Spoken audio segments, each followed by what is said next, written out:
Cody is calling right now. Let's get him on. All right, my guest at this time is an indie pro wrestler. I first heard of this man through a stable called the LSD with Otto Bain and Paris Kelly. He's also wrestled down south and in other areas in the U.S. I am joined with the one and only Cody. He's with me right now. What's going on, man? Hey, what's going on? I'm doing real good, and I want to thank you for joining me this evening on Triple Threat Wrestling Radio, considering you just finished an interview moments ago, and now here you are doing another one. Right? Yeah. Yeah. No, thank you for having me. Yeah, I kind of double booked myself accidentally, and so here we are. Yeah, I just got done doing Sir Mo and Oscar from Men on a Mission's radio show, Not Your Mama's Radio. And there was a lot of cool people on there. The Shockmaster was on there for a minute, but we lost him. And then Rudy Boy Gonzalez was giving out some really good advice and stuff. But there was another indie worker on there with me, Max Venom, a guy from North Carolina. Seemed like a good guy. But so I had to cut it short. I didn't want to interrupt. I just kind of had to fade out into the background. Sorry, you got another interview. So, but here I am. And like I said, thank you for having me on. Well, at least you didn't double book the same time on the same day, so you're Right. Yeah, I let a half-hour buffer zone in yeah. there. So you're good. It's not a problem. I mean, you clearly people want to hear more of Cody for some reason. So I'm happy just to be a glimpse of all things Cody. So wrestling Right. related, of course. And with that being said, let's go ahead and begin. What got you into being a wrestler? Um, well, I just grew up just loving it. And, I always wanted to do something as a kid that entertained people. Like when I was really little, I wanted to be a cartoonist. And then I got into wanting to be an actor and then a musician and and then I was watching wrestling one night, and it was just like, gave me this feeling, this emotional rise within me, or, for lack of a better term. And I just thought, this is it, this is what I want to do.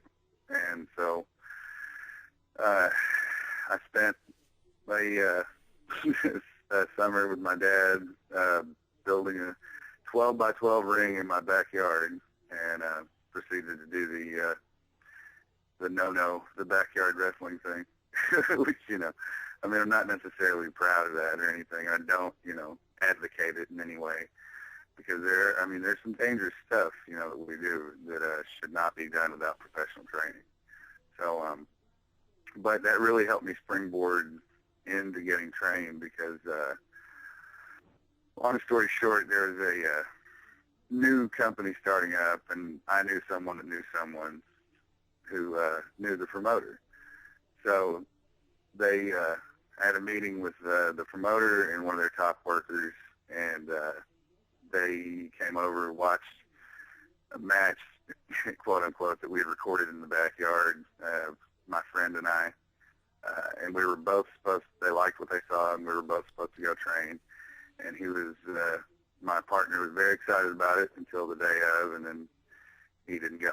So, but I wanted to do it, so I trained 3 days a week on the ground at first, learning to bump, and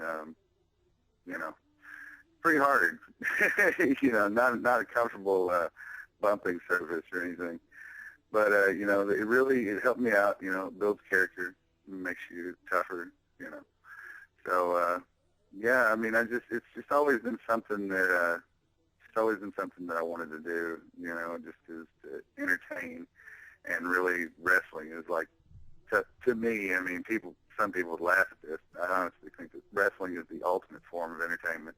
Whenever you get right down to it, there's everything. Covers all bases and can invoke emotion within anyone if they'll give it a chance. Well, I definitely feel that Absolutely. And, as far as entertainment is concerned, I mean, it is the ultimate form of entertainment. I mean, and what makes wrestling intriguing is that the storylines come across as something that fans could relate to. Like, you could relate to going up against somebody, whether it's a bully, whether it's a coworker, whether it's Right. or being in a bad relationship with your girlfriend or boyfriend, whatever the case may be, and just to see where the storyline's gonna go or what angle is gonna go, things like that. And it's a thrill to watch. Absolutely, it's and for wrestlers to go out and perform and portrays these characters, and just it's very intriguing. It definitely makes me compelled to watch it week after week, not just on TV but on the indie scenes, of course. And I like what Right. I see.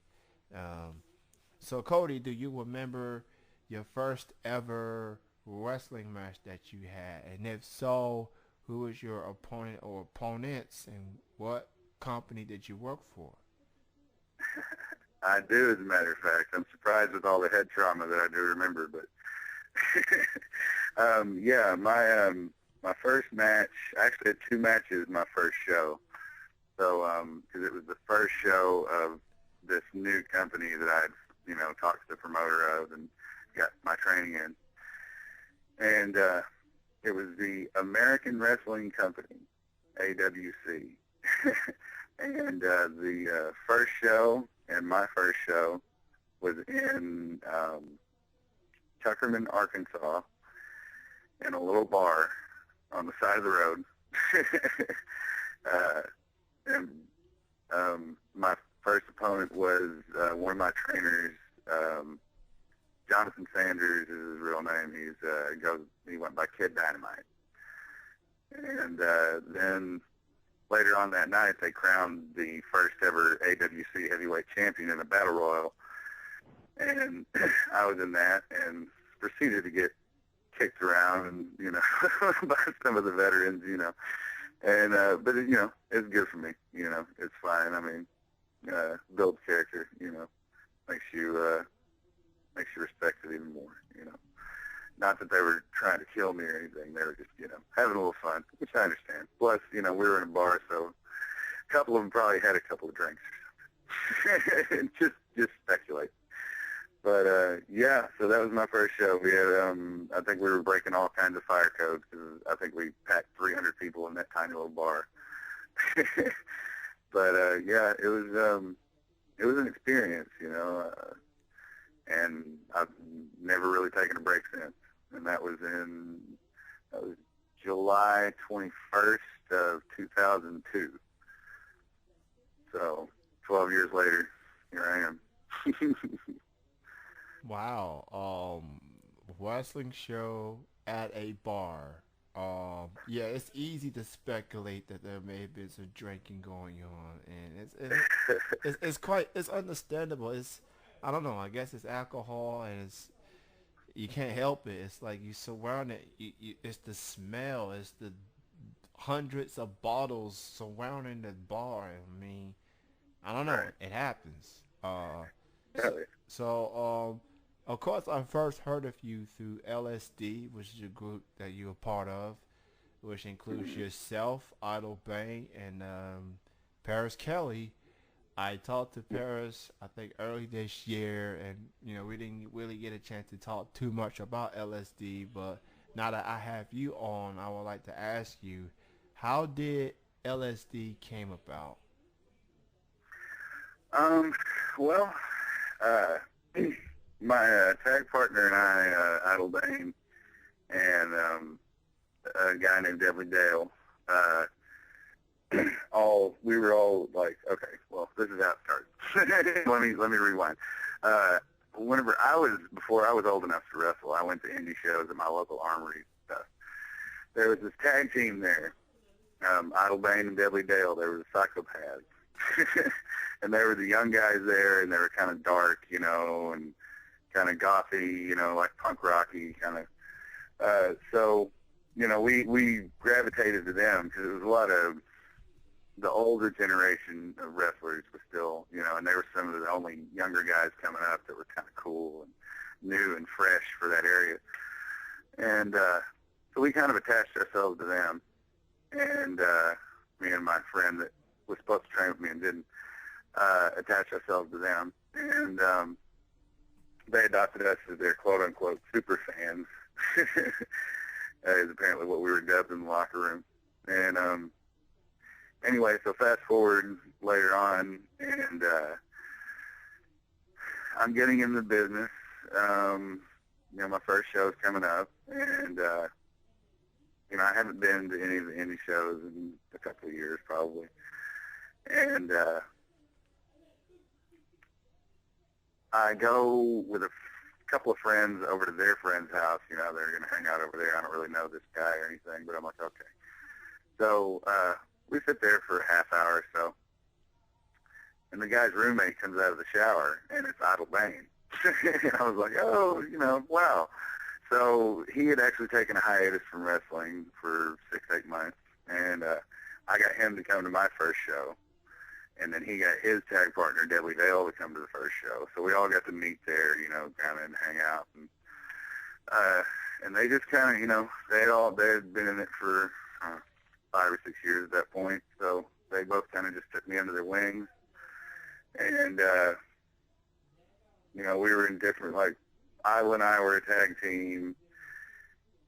Then we broke up, and there was a group called the New Breed that I joined, and Deadly Dale was in that, and Deadly Dale and I were a tag team for a while, and we kind of, we would all do stuff together, but it wasn't all three of us. So finally, we decided that we were going to bring back the Psychopaths name because that was what I saw them as first, so they could let me join it, and, it would be a 3-man team.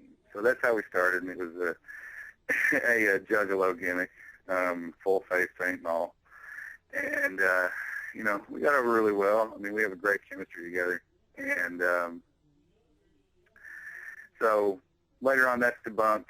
Then we start working for a guy named Buster Johnson out of promotion in Perryville, Arkansas. And he wanted this group. He wanted to call it LSD. We just had to figure out, he wanted it to be kind of almost a drug-themed gimmick, like ambiguous drug references and, stuff like that is what he was wanting. And, it was all right. I mean, it's something we could have fun with. So we just had to figure out what LSD stood for. And we went through this long process of, labeled soulless dogs and, just different stuff that we came up with. And finally, between us and the promoter, we came up with labeled social deviants. And we just have run from there, because, I mean, it just, if you really break it down, a lot of people don't, but labeled social deviants, we've been labeled social deviants by the crowd, and it works really well. And, and the group has evolved, and, we've had different members come in and out. But, it's been a long-standing faction. And, we've got a pretty good name in the circuits that we've ran through. So, yeah, it's been a long ride. Hey, I like the sound of that, especially when it's the fans that play the role into making y'all LSD. Usually it's the promoters and the bookers. They get together with the wrestlers and come up with the, gimmicks or the characters or storylines. But that had to be very cool that it was the fans that supported this group, this faction, and they say, we're going to call y'all this, and y'all just going to run with it. And y'all ran with it, and y'all haven't looked back ever since. And so, Cody, you have any upcoming matches or appearances or some shows you like to promote? Yeah, as a matter of fact, I've got, okay, I'm going to run through a list of dates, and any of these dates that are open, if there's any promoters listening, I'd be more than happy to fill those dates. But this is all mine and Paris Kelly's dates. August 30th, we'll be doing a custom taping that's not open to the public, but you can order custom matches from Ultimate Women's Wrestling at yahoo.com. It's Ultimate Women's Wrestling and then UCW that night in Union City, Tennessee.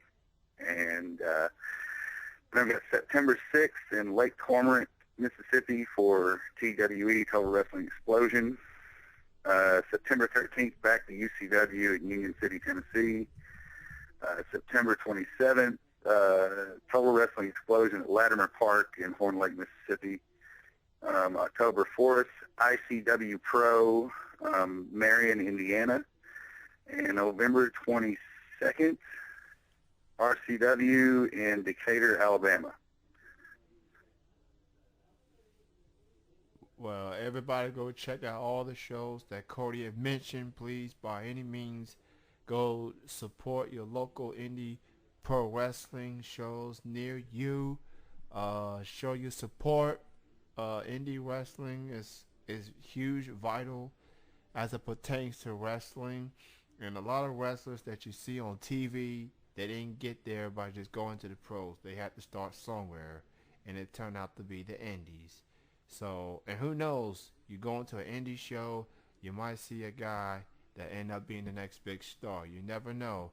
And not just go there just to see the potential, the talent. Just be there to enjoy the show, the environment, the fan base, the passion, and and that old school feel, because that's you're only gonna get that old school wrestling feel when you go to indie shows. So everybody go check out the shows that Cody mentioned, and go check out your local indie pro wrestling shows.